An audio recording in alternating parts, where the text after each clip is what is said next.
My boyfriend confessed that he might not actually love me anymore. Before my boyfriend Steven and I dated, he had someone else who was special to him. Jackie, my best friend. They were that couple who made people roll their eyes from how cute they were together. When they got engaged, I was genuinely happy for them. But on the day they were supposed to get married, Jackie disappeared. There was no call, no text, no explanation, just gone. And Steven was completely destroyed. I stayed with him that entire month just making sure he didn't do anything stupid. And soon, something between us shifted. 8 months later, we started dating and we've been going steady ever since. Until 2 nights ago when Jackie came back abruptly. I didn't even know she was in town until I saw how Steven was acting like a complete mess all day. Distracted, forgetful, just absolutely out of it. He'd forget we had plans. He'd stare at his phone during dinner. He'd zone out mid-conversation like his mind was somewhere else entirely. And it worried me. So that evening, I finally asked him, "Is everything okay?" He stared at me with wide eyes, suddenly out of the weird trance, and flashed a smile. "I'm fine," he said, clearly a lie. "Is it because Jackie's back in town? I mean, I heard from my mom, but I don't want to talk about her," he snapped. My heart jumped at the sharpness of his words. It was the first time he'd ever spoken to me like that. I bit my lip trying to fight back tears and asked quietly, "Steven, do you still love me?" His face softened immediately. He pulled me into a hug and said yes. He held me tight and told me he loved me, but I felt it in my gut that he was only trying to convince himself that he loved me. I quickly found out just how true his words were the night after. It was supposed to be our anniversary celebration, 3 years together. I got to the restaurant early after work and sat at our usual table. I ordered his favorite wine, laid out the gift I got for him on the table, and waited. An hour passed and I was still there waiting, checking my phone every 2 minutes, worried that something bad happened to him. After 3 hours of sitting there, I finally got a text. "Sorry, can't make it. Something came up." That was it. No phone call, just those 7 words. But I knew exactly where he was. I drove to the park where the 3 of us used to hang out in college, the spot by the lake where we'd stay up talking until sunrise, and I saw them sitting there together on the bench.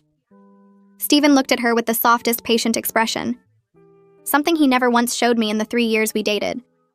I walked closer but stayed hidden behind the trees, close enough to hear everything. "I can't believe you're really here," Steven said, his voice breaking. "Where were you all this time? Why'd you leave?" "I'm so sorry for everything," Jackie said, placing her hand over his gently. It was all moving so fast between us back then. I kept telling myself I was ready for marriage when I wasn't. So I ran. But all these years, Steven, there was no one else on my mind but you."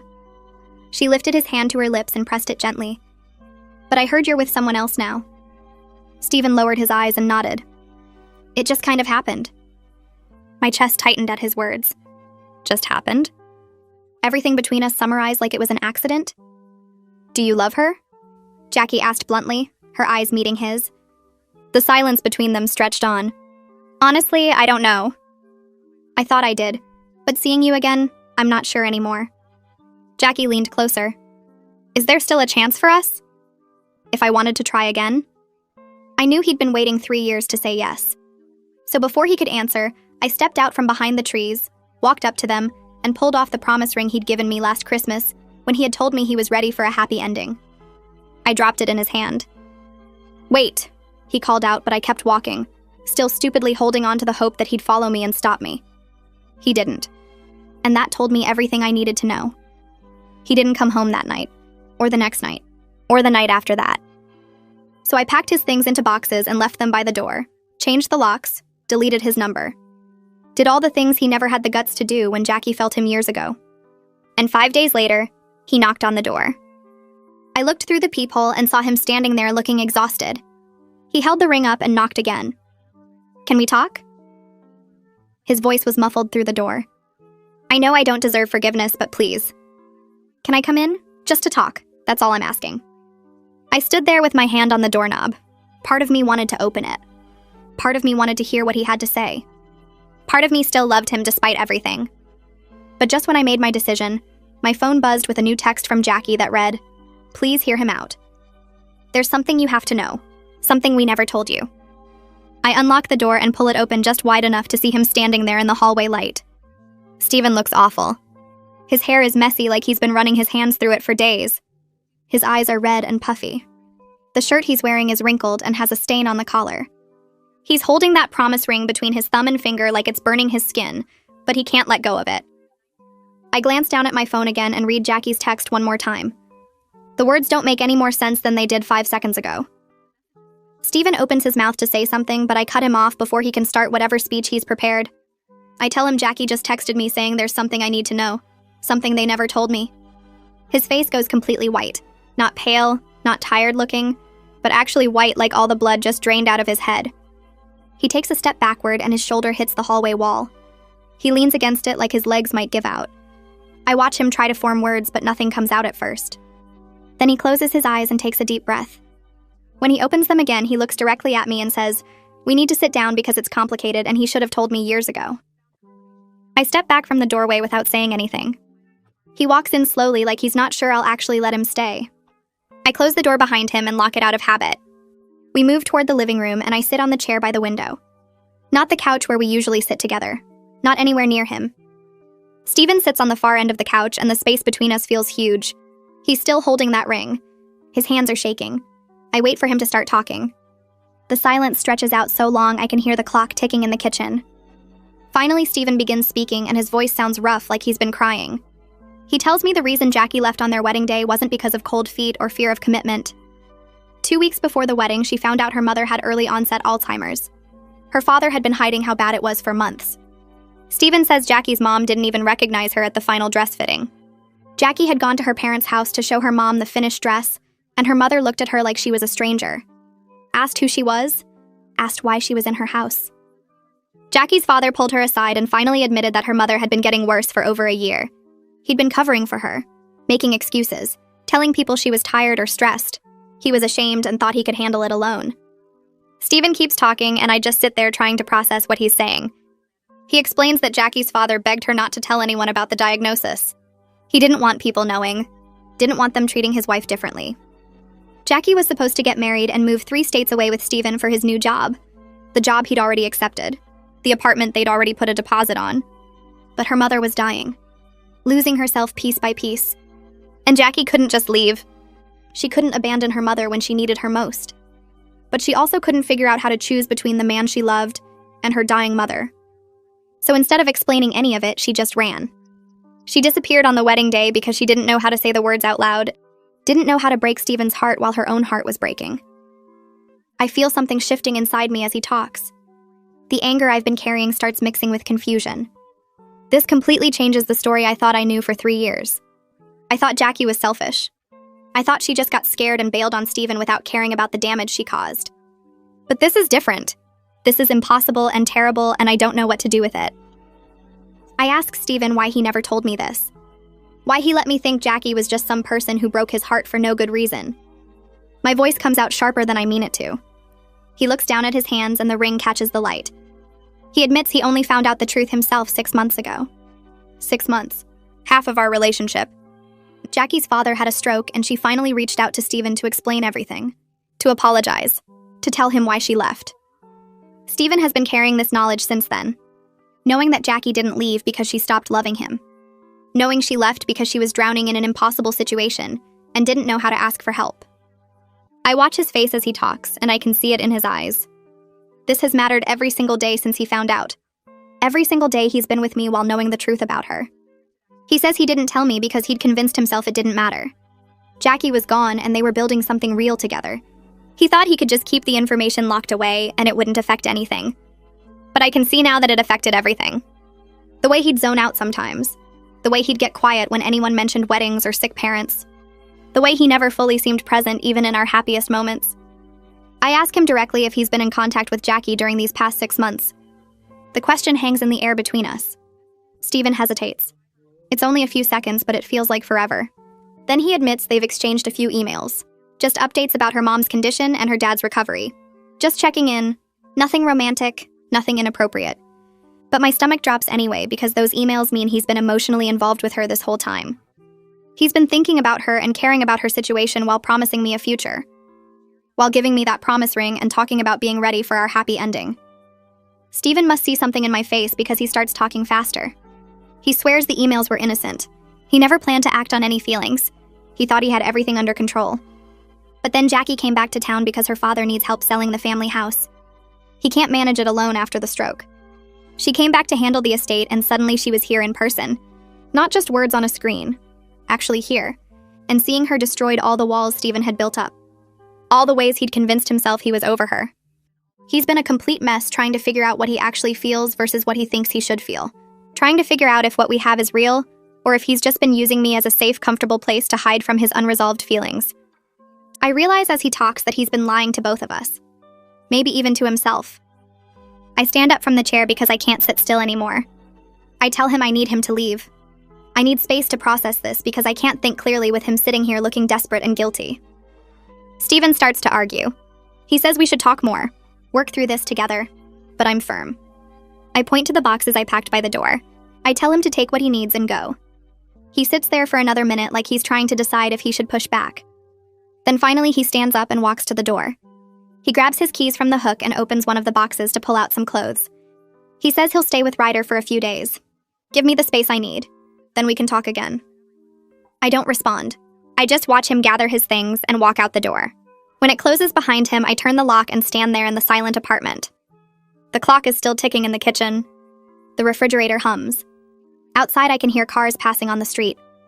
I walk back to the living room and sit on the couch where Stephen was sitting. The cushion is still warm from his body. I look around at the apartment we shared and realize I don't even know who I'm angry at anymore. Jackie for leaving, Stephen for lying, myself for not seeing it sooner. All of us for this mess we've created. I sit there on that couch for maybe an hour just staring at nothing. The apartment feels too quiet without him here. I pick up my phone and scroll through old photos of us, and it makes my chest hurt worse. Around 11:30, I realize I'm not going to sleep tonight, so I call Zoe. She answers on the second ring, sounding half asleep, but she wakes up fast when she hears my voice. I tell her everything that happened with Stephen tonight, about the emails with Jackie and the lies, and how he admitted he doesn't know what he feels anymore. Zoe listens without interrupting, and when I finish, she's quiet for a minute. Then she says something that makes my stomach drop. She tells me maybe I fell in love with the idea of saving Stephen instead of actually loving him as a whole person. I want to argue with her and defend myself, but the words stick in my throat because part of me knows she's right. I spent 3 years trying to be enough for someone who was never fully present with me. Zoe stays on the phone with me until almost 2 in the morning, and by the time we hang up, I feel wrung out but a little clearer. The next morning, I wake up exhausted and my eyes are puffy from crying. I make coffee and sit at the kitchen table staring at my phone. I know what I need to do. I open my messages and text Jackie directly. I tell her we need to talk face to face, just the two of us without Stephen involved. She responds within 5 minutes, agreeing to meet me at a coffee shop downtown that afternoon. I spend the whole morning pacing around the apartment, rehearsing what I want to say to her. I practice in front of the bathroom mirror like I'm preparing for a presentation. But I know when I actually see her, I'll probably forget everything I planned. At 1:30, I drive to the coffee shop and get there 15 minutes early. I order a tea I don't really want, and sit at a table by the window watching people walk past outside. When Jackie arrives at 2, she looks different from I expected. She looks older and tired, not like the carefree college girl I remember from photos on Stephen's old social media. There are dark circles under her eyes and her hair is pulled back in a messy bun. She spots me and walks over, and I stand up awkwardly, not sure if we should hug or shake hands or what. She thanks me for meeting her and sits down across from me. Before I can say anything, she immediately apologizes for the text last night. She says she realized after sending it that it was cruel to drop that bomb without explanation. I nod and tell her that's why I wanted to talk. We both order coffee, and then she starts telling me about the last 3 years. She talks about her mother who had early onset Alzheimer's and how she slowly forgot everyone she loved. Jackie's voice cracks when she describes watching her mom not recognize her own daughter. She tells me about moving back home to care for her full-time, about giving up her job and her apartment and her whole life. She explains that her mom died 4 months ago and it destroyed her because she'd given up everything to care for her, including Stephen and the life they'd planned together. Jackie says she came back to town not to steal Stephen back, but to finally give him the closure and apology he deserved after disappearing on their wedding day. But when she saw him at the park the other night, all the old feelings came rushing back and she panicked. She admits she told him she wanted to try again because in that moment it felt true.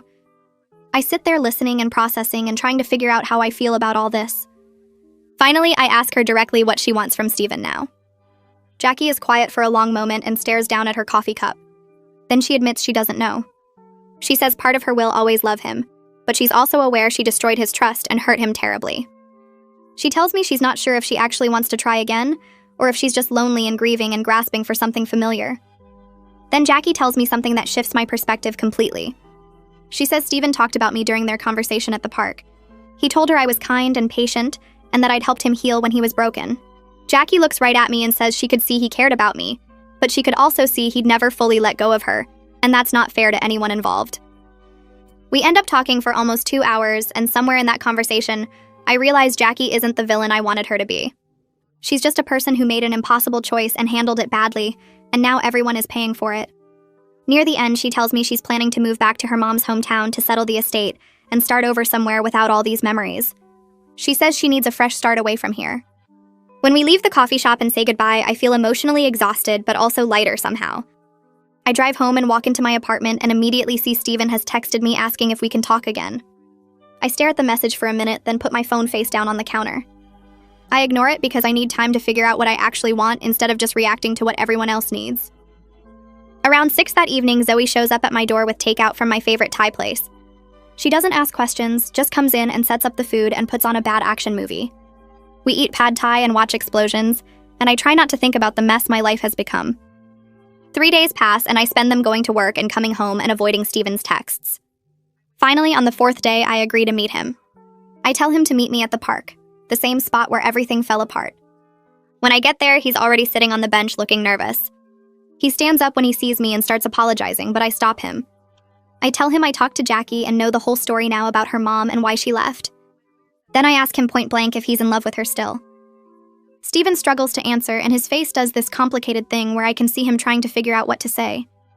Finally, he admits he doesn't know what he feels anymore. He says seeing Jackie brought back all the pain and love from before, but being with me has been comfortable and safe. The word comfortable hits me like a punch. I tell him that comfortable and safe isn't enough for me, that I deserve someone who knows without hesitation that they want to be with me. Steven looks devastated, but he doesn't argue because he knows I'm right. I stand up from the bench and Steven stands too, looking uncertain about what comes next. I tell him I think we need to take a real break, not just a few days of him staying at someone else's place, but actual separation to figure out what we want individually. He stares at me and asks if that means we're breaking up. I say honestly I don't know yet, but I know I can't keep waiting around while he decides if I'm enough for him.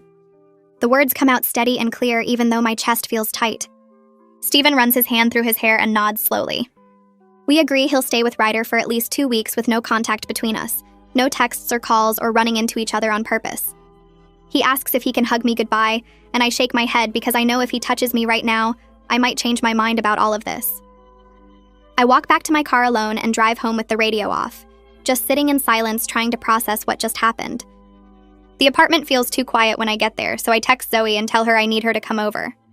She shows up an hour later with wine and ice cream and doesn't ask questions, just sits with me on the couch while I cry. The next week at work is brutal because I'm distracted and sad and can't focus on anything for more than 5 minutes. I mess up a client presentation because I forget half the slides I was supposed to prepare. My coworker Margot notices during a team meeting when I zone out completely while someone is talking directly to me. She's a blunt older woman in her 50s who's been divorced twice and doesn't take nonsense from anyone.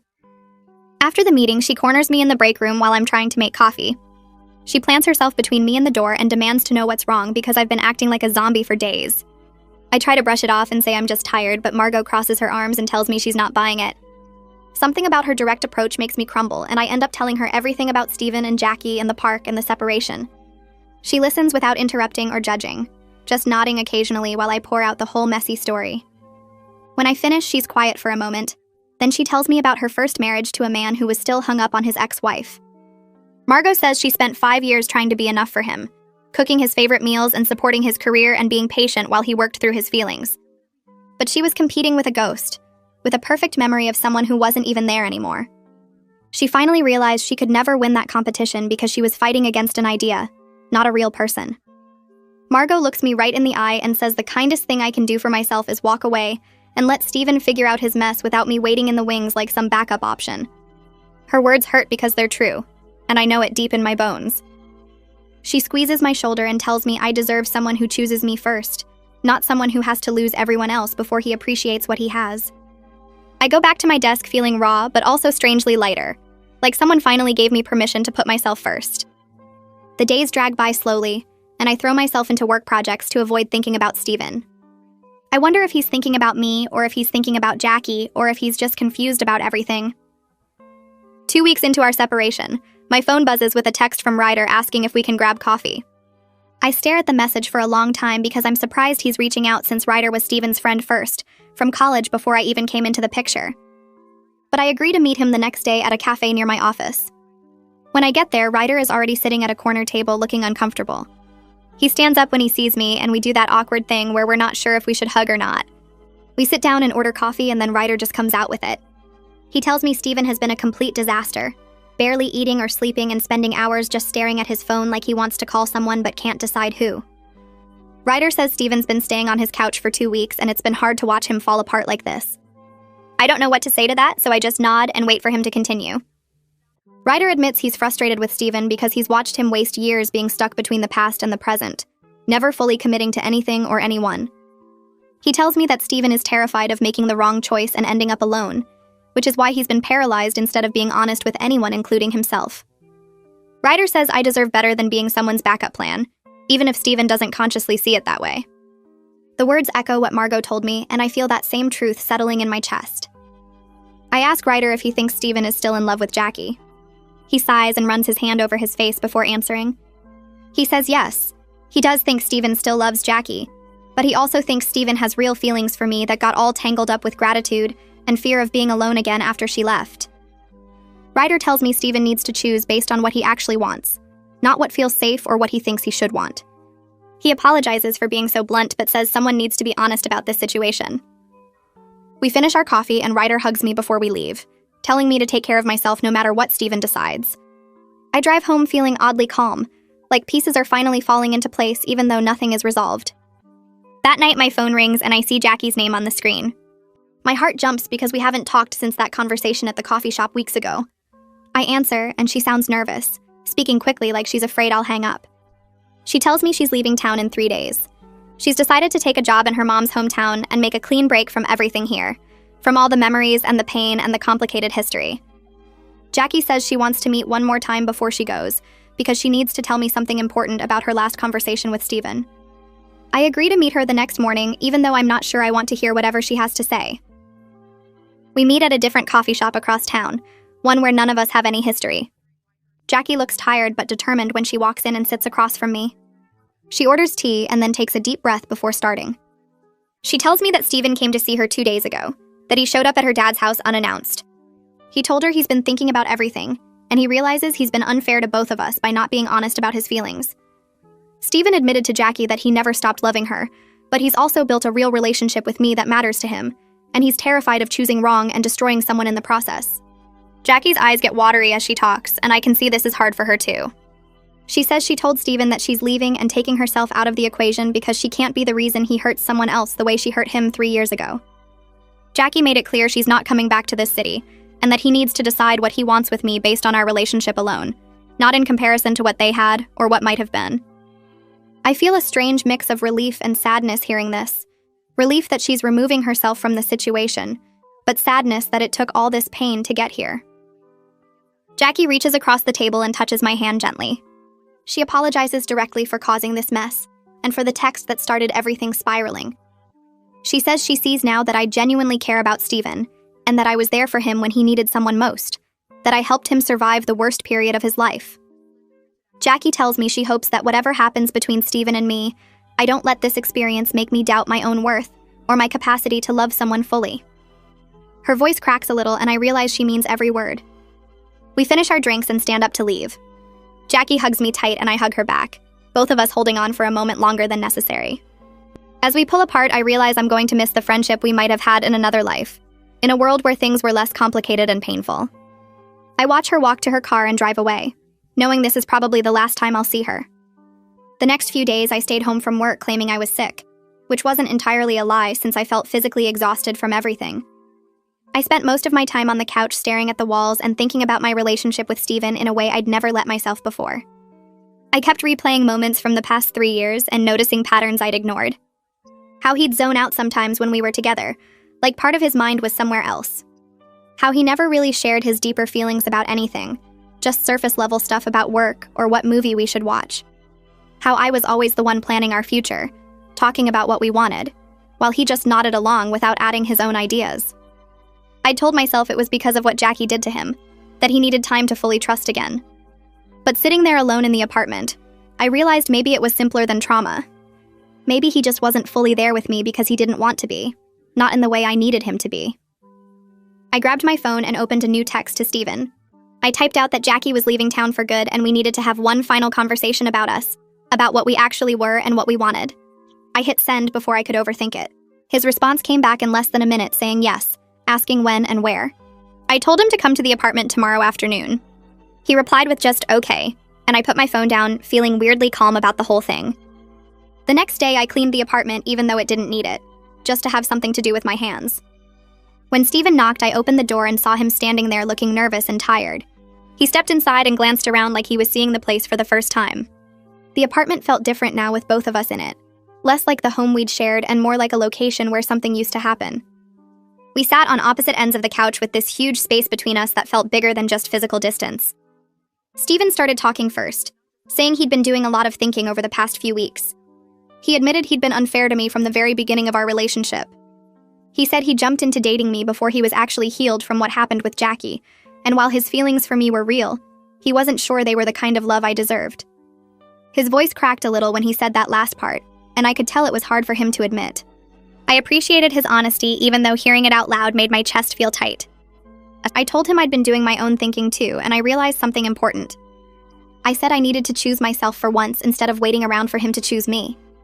I explained that I deserved someone who was certain about me from the start, who didn't need to lose someone else first to appreciate what we had together. I watched Steven's eyes fill up with tears, but he nodded slowly because somewhere deep down, he knew I was right. We sat there quietly for a minute and then shifted to talking about the practical stuff we'd been avoiding.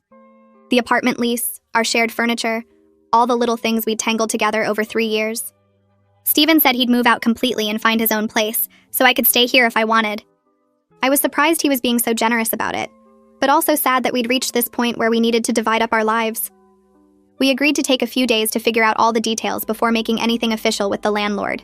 That weekend, Zoe drove up to help me start packing Steven's remaining things into boxes. She brought trash bags and packing tape and her no-nonsense attitude that I really needed. We worked through his closet, pulling out clothes and shoes, then moved to the bathroom, gathering his toiletries and the electric razor he always left on the counter. Zoe kept telling me she was proud of me for choosing to walk away, instead of settling for someone who only half wanted me. While we were sorting through a drawer in the bedroom, I found the promise ring Steven had tried to give back to me that night at the door. I held it up to the light and looked at it for a long moment. Zoe asked if I wanted to keep it, but I shook my head and dropped it in the box with his other stuff. That ring represented a future that was never really solid, just something I'd convinced myself was real because I wanted it so badly. The following Monday, I called the therapist number my insurance company gave me and made an appointment for that same week. I went to a small office in a building downtown and sat in the waiting room filling out paperwork about my mental health history. When the therapist called me back, I sat on her couch and started explaining everything about Steven and Jackie, and how I'd lost both a relationship and a friendship in one complicated mess. She listened without interrupting and then started asking questions that made me think about things differently. Over the next few sessions, she helped me understand that I'd been trying to earn Steven's complete love by being perfect and supportive, when real love shouldn't require constant proving. She said I'd turned myself into whatever I thought he needed instead of just being myself, and seeing if that was enough. The sessions were hard because they forced me to look at my own patterns, but they were also helpful in ways I didn't expect. 2 weeks later, Steven texted saying he'd found an apartment across town and was ready to move his stuff out. We met at my place to exchange keys and finish separating everything we'd mixed together. When I saw him, he looked different somehow. Lighter, maybe. Like he was finally facing reality instead of hiding from it. He told me he'd also started seeing a therapist to work through his abandonment issues and his pattern of not being fully present in relationships. We loaded his boxes into his car, making multiple trips up and down the stairs. I handed him his key to the apartment and he gave me back the spare I'd given him years ago. We stood there in the parking lot for a minute, not really knowing how to say goodbye.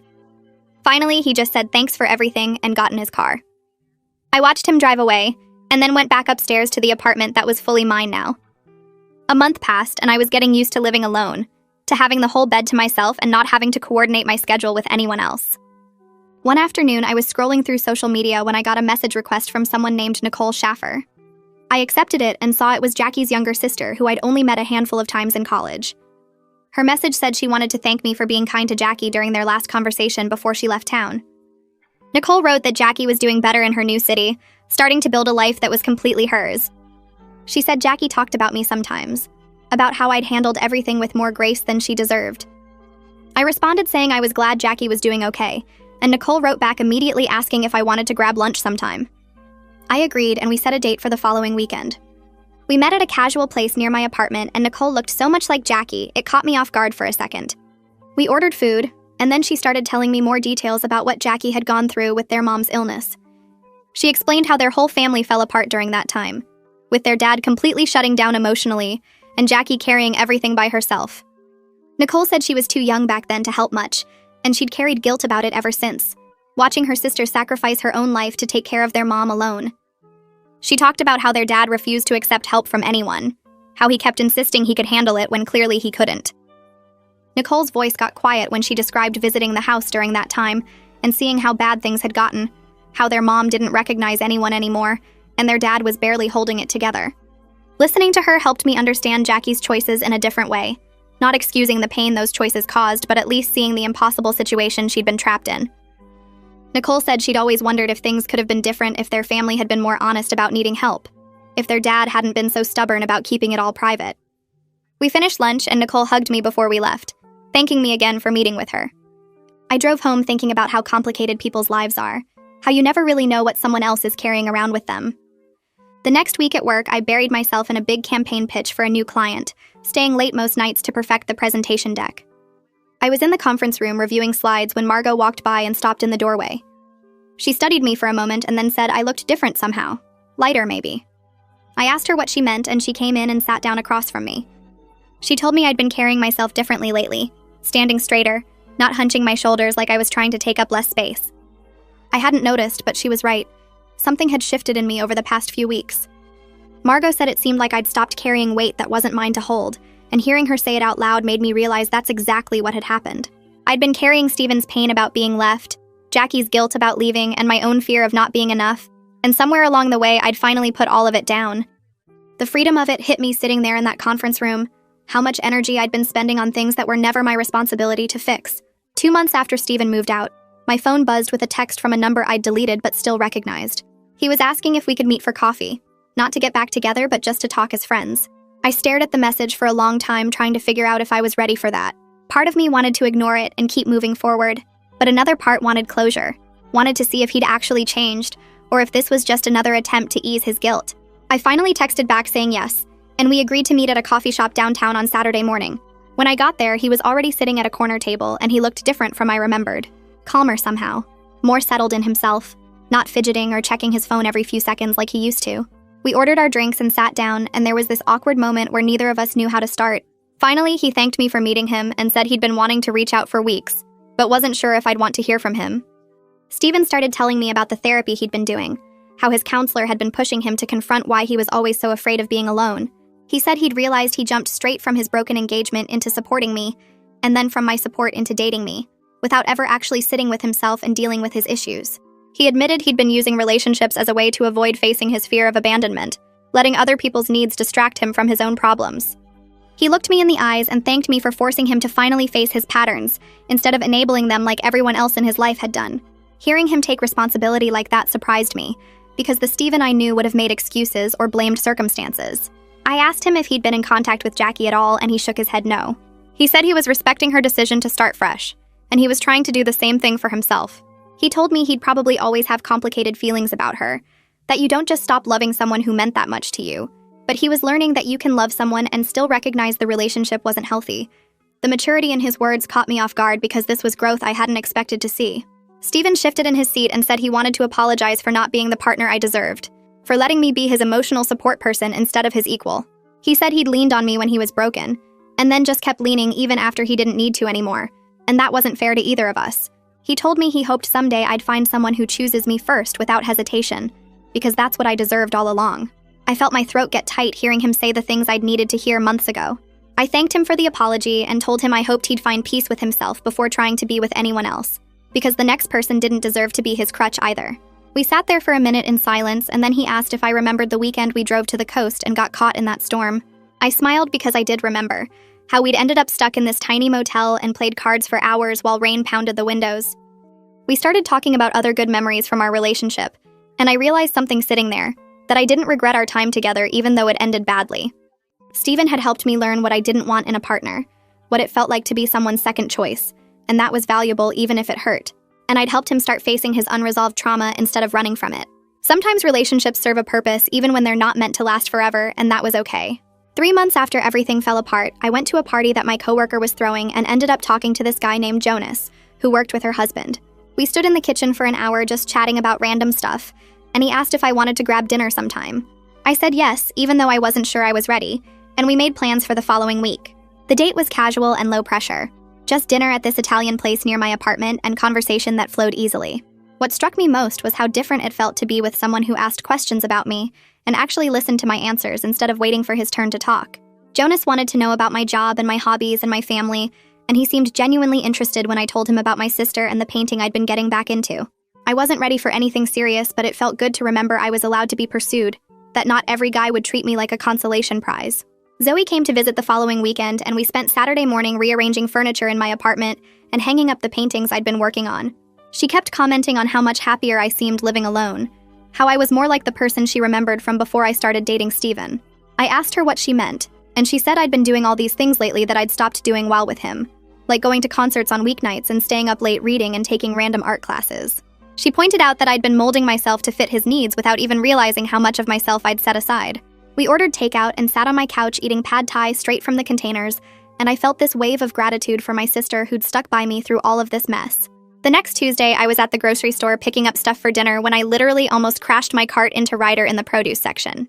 We both laughed, and he asked how I'd been doing, and we ended up chatting for a few minutes by the apples. I asked how Steven was, and Ryder told me he'd been focusing hard on his design work and his therapy sessions, that he seemed healthier than he'd been in years. Ryder said something that stuck with me, that he was grateful I'd been strong enough to walk away when Steven couldn't make a clear choice, because it forced Steven to finally grow up and deal with his issues. He told me Steven had been coasting through life, avoiding anything hard, and losing me was the wake-up call he needed. We said goodbye, and I pushed my cart toward the checkout, thinking about how strange it was that my pain had become someone else's catalyst for change. At my therapy session that week, I talked about how I was learning to be okay with the messy reality that I could be hurt by how things ended while also recognizing it was the right choice. My therapist nodded and said that's emotional maturity, being able to hold both truths at once without trying to make it simpler than it is. She told me a lot of people struggle with that, wanting to make their ex either all good or all bad. But real life is more complicated. I could acknowledge that Steven hurt me deeply, while also seeing that he was dealing with his own trauma, and I could be sad about losing the relationship while knowing I deserved better. Sitting in that therapy office, I felt proud of how far I'd come in just a few months, from the person crying at her door to someone who could look at the situation with clear eyes and honest feelings. At work the following week, my boss called me into her office and told me they were promoting me to senior account manager with a big raise and more responsibility. I walked out of that meeting feeling like I could actually breathe properly for the first time in months. Margot found me at my desk later and insisted on taking me out to celebrate that evening. We went to this wine bar downtown, and she ordered us both glasses of the expensive stuff. She looked at me across the table and said she'd been watching me these past few months, and I'd changed completely. She told me when I first started dating Steven, I seemed like I was always making myself smaller, quieter, less demanding. But now I took up space without apologizing for it. I asked her what she meant, and she said I spoke up in meetings now. I set boundaries with difficult clients. I stopped saying sorry for things that weren't my fault. Margot raised her glass and said she was proud of me for choosing myself when it would have been easier to just stay and settle. I realized sitting there that she'd become more than just a coworker who gave blunt advice. She was a real friend and mentor who'd helped me see my worth when I couldn't see it myself. 4 months after everything fell apart, I signed the lease on a smaller apartment across town. The place was just mine with only my name on all the paperwork, and that felt important somehow. Zoe drove up that weekend to help me move in and decorate. We spent Saturday painting one wall this deep blue color I'd always wanted, but Steven said was too dark. Zoe helped me hang my paintings all over the living room, the ones I'd been working on during those late nights when I couldn't sleep. We went to furniture stores, and I picked out a couch I actually liked instead of compromising on something neutral and boring. Zoe kept commenting on how the apartment felt completely different from the place I'd shared with Steven, like it had my personality all over it instead of being some generic space. We ordered pizza and sat on the floor eating it straight from the box because my table hadn't been delivered yet. She told me I seemed lighter somehow, more like the person she remembered from before I started dating him. I looked around at my blue wall and my paintings and my furniture choices and realized this was the first place that felt completely mine in years. One evening while scrolling through my phone, I saw that Jackie had posted something on social media about starting a support group for people taking care of family members with Alzheimer's in her new city. The post had dozens of comments from people thanking her and asking for information. I stared at it for a while, feeling this weird mix of emotions. Part of me was still hurt by everything that happened, but another part was genuinely happy she was turning her painful experience into something that helped others. I typed out a brief message telling her I was glad she was doing well and that her support group sounded like it would help a lot of families. She responded within an hour with a warm thank you and said she appreciated my kindness after everything. We didn't say anything else, but it felt like the right amount of closure for where we were. A few weeks later, I went to a mutual friend's birthday party and saw Steven across the room. My stomach jumped at first, but then I realized I wasn't scared or angry, just neutral. He walked over and we chatted for a few minutes about our lives. He told me about this new design project he was really excited about, some branding work for a startup. I told him about my promotion and my new apartment. He seemed genuinely happy for me, and I was surprised to find I felt the same about his project. We weren't close anymore, but we were friendly, and that felt right for where we both were now. The conversation only lasted maybe 5 minutes before we naturally drifted to different parts of the party, but it didn't feel awkward or forced. Just two people who used to be together and now weren't. The next weekend, Jonas and I went to this Italian restaurant for our second date. This time, the conversation went deeper than surface stuff about work and hobbies. He asked about my past relationships, and I told him the whole story about Steven and Jackie without making myself the victim or the hero. I just explained what happened and what I'd learned from it. Jonas shared his own messy relationship history, about an ex who cheated on him and how long it took him to trust anyone again. I liked that we could both be honest about our pasts without pretending we were perfect or completely over everything. He didn't try to fix my story or tell me what I should have done differently. He just listened and nodded and said he understood why I made the choices I made. 5 months in, I was on the phone with Zoe during one of our weekly calls, and she asked if I'd seen Steven's latest social media posts. I realized I hadn't looked at his profile in weeks, maybe even a month. I told her that, and she laughed and said that was huge progress from the person who used to check his accounts multiple times a day. She was right. I'd stopped wondering what he was doing or who he was with or if he was happy. I was focused on my own life and my own growth for the first time in years. We laughed about how far I'd come from that first night when I showed up at her apartment crying and couldn't stop checking my phone. Back at the office, Margot pulled me aside one afternoon and said she'd noticed something. I'd been spending my lunch breaks with this younger coworker named Faye who was going through a bad breakup. Margot told me she'd overheard me giving Faye the same blunt advice she'd given me months ago about not settling for crumbs and recognizing her worth. I hadn't really thought about it, but she was right. I was passing on the wisdom that had helped me see clearly when I was drowning in confusion. It felt good to turn my painful experience into something useful for someone else, to help her avoid making the same mistakes I'd made. On our third date, Jonas took me to this Mexican place with really good tacos, and afterward we walked around the neighborhood looking at the old houses. When he walked me back to my car, he kissed me goodnight, and I didn't compare it to kissing Steven, or wonder if I was ready, or question whether I was making the right choice. I was just there in that moment with someone who seemed genuinely interested in knowing me. We made plans to go hiking the following weekend, and I found myself actually excited about getting to know him better, instead of being scared or guarded. 6 months after standing at that door deciding whether to let Steven in, I was sitting in my apartment that was completely mine talking to Zoe on the phone about holiday plans. She asked me point blank if I was happy, and I stopped to really think about it. The answer was yes, but not in some perfect fairy tale way. It was a real grounded, peaceful kind of happy. I'd chosen myself when it would have been easier to choose him, and that decision had led me here to this life that was actually mine. The card arrived on a Tuesday in a light blue envelope with Nicole's handwriting on the front. Inside, she'd written that Jackie wanted me to know her support group had helped dozens of families dealing with Alzheimer's, and she'd found real purpose in her new life. Nicole added her own note at the bottom saying she was grateful I'd been kind to her sister when I had every reason not to be. I read it twice, then put it on my fridge with a magnet. It sat there as a reminder that people are complicated and messy, and sometimes they hurt you without meaning to, and grace is always worth extending even when it's hard. The holidays rolled around and I was stringing lights in my apartment when my phone buzzed with a text from an unknown number. I almost deleted it until I saw the message. Steven saying he wanted to reach out, let me know he was doing well. Been single for 6 months and focusing on himself. Grateful for the time we had together. I stared at it for a minute, then typed back that I was glad he was finding peace. We exchanged a few more messages, Nothing deep, just polite updates about our lives. Then the conversation naturally faded and we drifted back to our separate worlds. I finished hanging the lights and realized I felt nothing but calm. No anger, no sadness, just acceptance that we were both moving forward in different directions. Jonas and I hit the 2-month mark, and I kept noticing how different everything felt. He texted me every morning. He made plans a week in advance instead of last minute. When he said he'd call, he actually called. During my therapy session, I mentioned how strange it was to be with someone so consistent, and my therapist smiled.